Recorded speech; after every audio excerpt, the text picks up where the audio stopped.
وەکو ئاگادان لە چەند ڕۆژ ڕابردوودا دوای ئەوەی سەرۆکی هەرێمی کوردستان یاسای چاکسازی ئیمزا کرد لە وەقاعی کوردستان بڵاو کرایەوە لە داهاتوودا لە چەند ڕۆژی دادێ هەر وەزارەت و بەبێی تایبەتمەندی خۆی کە لە یاساکە ناوی هاتووەیان ئاماژەی پێکراوە لەگەڵ ئەنجومەنی وەزیران دائنیشن کۆبنەوەکەن تاکو ڕێنمایی تایبەت بە وەزارەتەکە دەربکرێت ئەوی تایبەت بە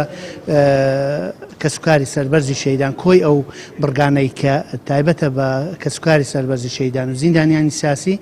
تیمی وەزارەتی کاروباری شەیدان و ئەنفالکاران بە سەرپەرشتی بەڕێز جەنابی وەزیر لەگەڵ ئەنجومەنی وەزیراندا دەنیشن بۆ دەرکردنی ڕێنمایی پێدەردەچێت بە جێرەی یاسا کە دەرێ ڕێنمایی پێدەرەچێواتە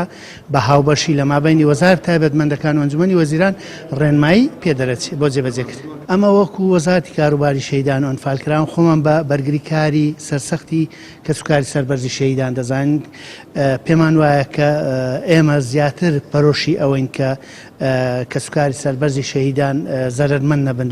لە هیچ یاسا و بڕیارەکە کە دەردەچێت بۆیە ئێمە وەکو وەزارەتی کاروباری شەیدان و ئەنفالکراوان بە هەمان نەفەس بەرگری لە مافو ئیمتیازاتی کەسوکاری سەربەرزی شەیدان دەکەین.